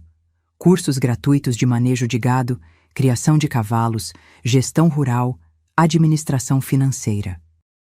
Tudo que eu tive que aprender sozinha, na dor, essas mulheres aprenderiam com suporte, estrutura e dignidade. Quero que seja algo que sobreviva a mim, expliquei. Algo que mostre para outras mulheres que não importa quantos anos você tem, não importa se está sozinha, você pode reconstruir sua vida. Heitor sorriu, emocionado. Sérgio ficaria orgulhoso. Eu sei. Os 60% restantes, a casa principal, o resto das terras, os cavalos campeões, todo o patrimônio financeiro, seriam colocados em um trust irrevogável. Bernardo só poderia acessar esse trust aos 50 anos de idade, daqui a 8 anos. E apenas se cumprisse 3 condições não negociáveis. Primeira, provar mudança de caráter com trabalho honesto contínuo por no mínimo 8 anos, sem dívidas, sem processos, sem golpes. Segunda, terminar de pagar todas as dívidas remanescentes com Wilson Amarante. Terceira, trabalhar como voluntário no Instituto Sérgio Mendes por pelo menos 2 anos, ensinando jovens sobre os erros que cometeu e as consequências de escolhas erradas. Se ele não cumprir essas condições, Heitor perguntou, então o trust será dissolvido e todo o patrimônio vai para o Instituto. Bernardo não receberá nada. Heitor anotou tudo, levantou os olhos. Você tem certeza? É uma decisão dura. Tenho absoluta certeza. Porque se existe algo que aprendi nesses anos todos é que herança não se dá, se conquista. Meu filho precisa provar que é digno do sobrenome que carrega. Os documentos foram assinados em fevereiro, registrados em cartório, irrevogáveis. Contei para Bernardo numa visita dele à fazenda, num domingo tranquilo. Estávamos na varanda, tomando limonada, quando coloquei os papéis na mesa. Filho, preciso te mostrar uma coisa. Ele leu, página por página. Quando terminou, tinha lágrimas nos olhos. Mãe, eu não esperava nada. Depois de tudo que fiz, eu sei, mas não é sobre o que você espera. É sobre o que você merece. E até agora, você está no caminho certo. Continua assim pelos próximos 8 anos e esse patrimônio será seu. Ele segurou minha mão. Não vou te decepcionar de novo, juro. Eu sei. A criação do Instituto foi anunciada em março. Fiz questão de uma cerimônia pequena, apenas com imprensa local e algumas fazendeiras da região que eu respeitava. Falei no microfone, nervosa.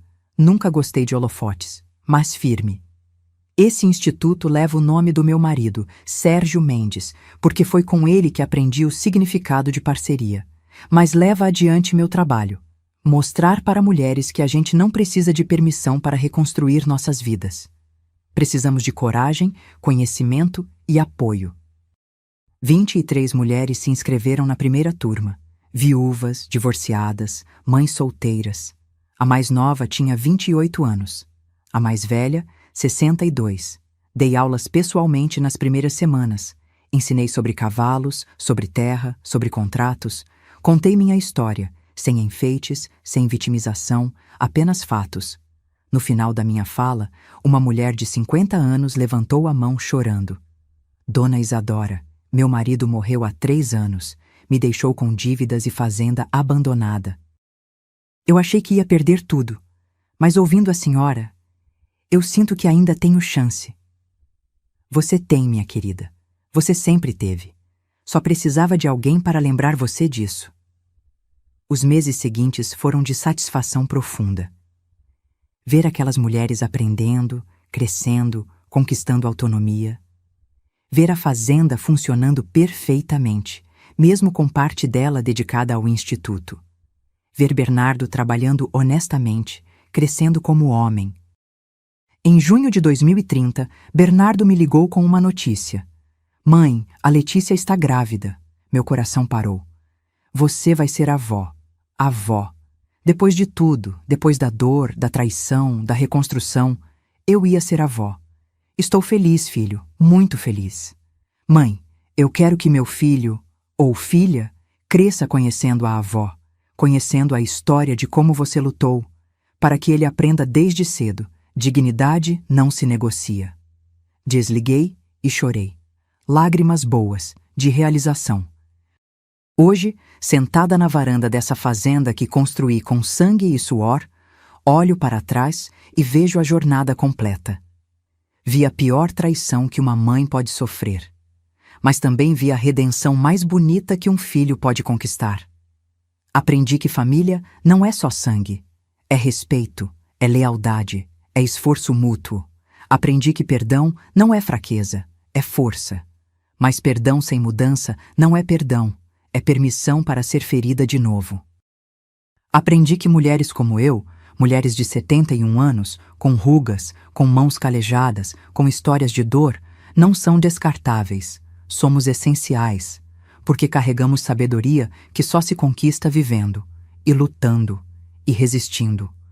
Todas as manhãs acordo às 5, faço meu café, vou ao estábulo, cumprimento tempestade de prata, e agradeço por estar viva, saudável, forte, porque enquanto eu respirar, essa fazenda vai prosperar. E quando eu partir, deixarei um legado maior que terras e cavalos, deixarei histórias de resistência, de dignidade, de mulheres que não se curvaram. E isso, meu filho finalmente entendeu, não tem preço. Dezembro de 2030. 71 anos, 7 meses e 14 dias de vida. Sentada na varanda da fazenda, com uma xícara de café quente entre as mãos, observo meu neto, Theo, 3 meses de vida, dormindo tranquilo no colo de Bernardo. Meu filho embala o bebê com cuidado, cantarolando baixinho uma canção que eu cantava para ele quando era criança. O ciclo se fechando. Letícia está na cozinha preparando o almoço. Ela insistiu em cozinhar, mesmo eu dizendo que não precisava. Dona Isadora, depois de tudo que a senhora fez por nós, deixe eu cuidar da senhora hoje. Cuidar de mim. Que conceito estranho e reconfortante ao mesmo tempo. Theo se mexe no sono. Bernardo ajusta o coeiro. Aquele mesmo coeiro de algodão que usei nele há 38 anos, lavado e cuidado durante décadas. Ele olha para mim e sorri. Mãe, lembra quando você me falou que eu só ia entender você quando tivesse um filho? Aceno com a cabeça. Agora eu entendo. Olho para esse menino e penso, eu faria qualquer coisa por ele. E você fez tudo por mim. E eu retribuí com traição. Sua voz falha. Ele ainda carrega a culpa. Sempre vai carregar. Cicatrizes não somem, apenas ensinam a conviver com a dor. Você está se redimindo, filho. Todo dia, com cada escolha honesta. Ele acena. Olha para o filho. Vou contar para ele, quando crescer. Vou contar sobre o homem horrível que fui. E sobre a avó incrível que me salvou de mim mesmo. Levanto, caminho até eles. Acaricio o rosto de Theo, pele macia, cheiro de bebê, futuro puro, e sussurro. Você nasceu numa família que conhece dor, mas também conhece redenção. Nunca esqueça isso. Nos últimos meses, muita coisa mudou. O Instituto Sérgio Mendes formou sua primeira turma. 23 mulheres que chegaram quebradas e saíram empreendedoras rurais. 3 delas já administram pequenas propriedades próprias. 5 trabalham em cooperativas, ganhando salários dignos, todas com autonomia financeira, todas com dignidade restaurada. Uma delas, Socorro, 57 anos, viúva, mãe de 4 filhos, me abraçou no dia da formatura chorando. Dona Isadora, a senhora me ensinou que eu não preciso de homem para sobreviver. Preciso de conhecimento e coragem. Você sempre teve os dois, Socorro. Só precisava que alguém te lembrasse. Bernardo completou 6 anos de trabalho honesto na cooperativa. Foi promovido a supervisor. Salário de R$ 7.200. Economiza 40% todos os meses. Planeja comprar um terreno pequeno daqui a 2 anos para ter sua própria criação de gado. Pequena, humilde, mas dele. Terminou de pagar o Wilson Amarante em setembro.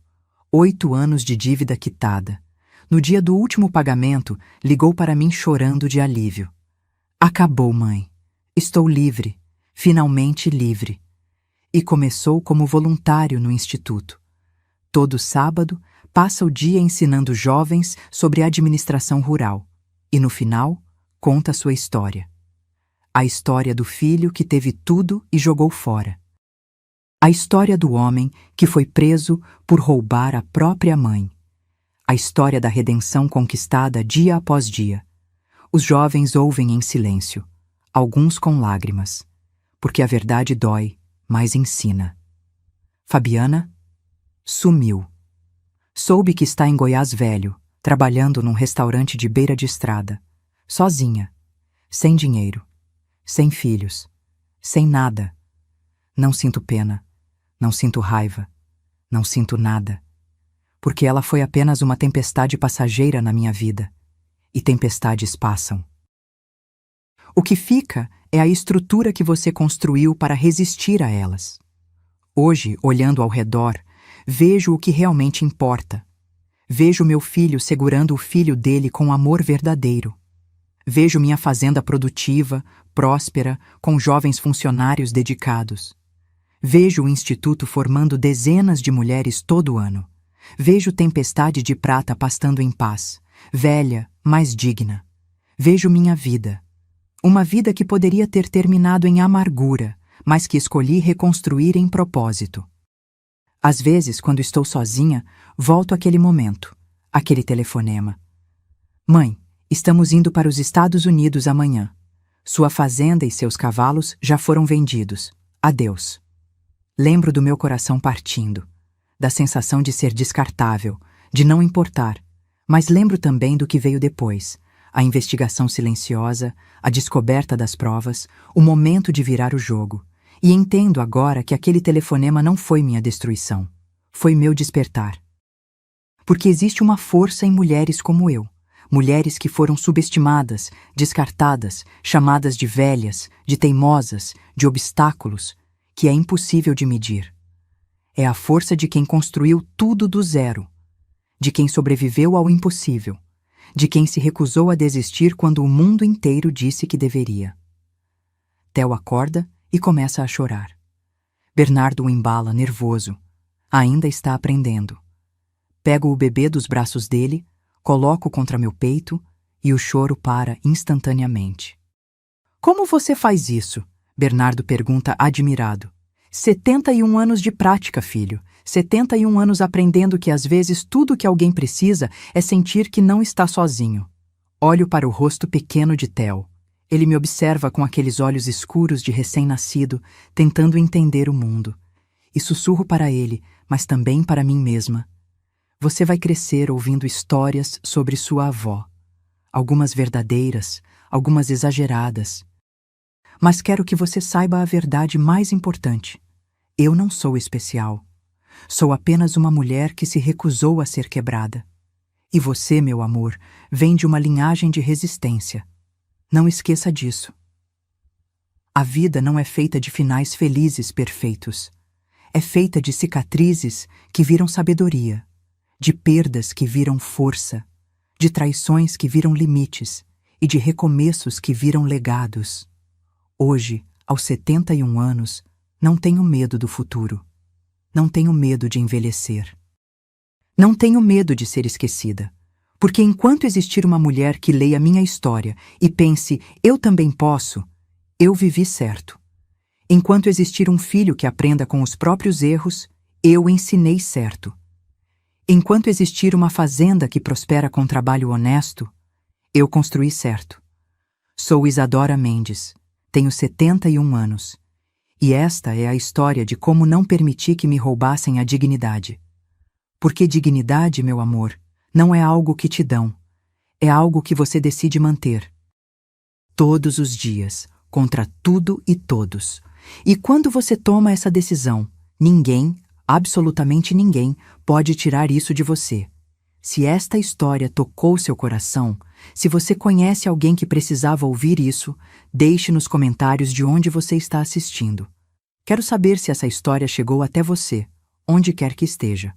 Porque histórias de resistência precisam ser compartilhadas para que outras mulheres saibam: você não está sozinha e você é mais forte do que imagina. Comente de onde você está me assistindo agora. Um abraço forte e até a próxima história.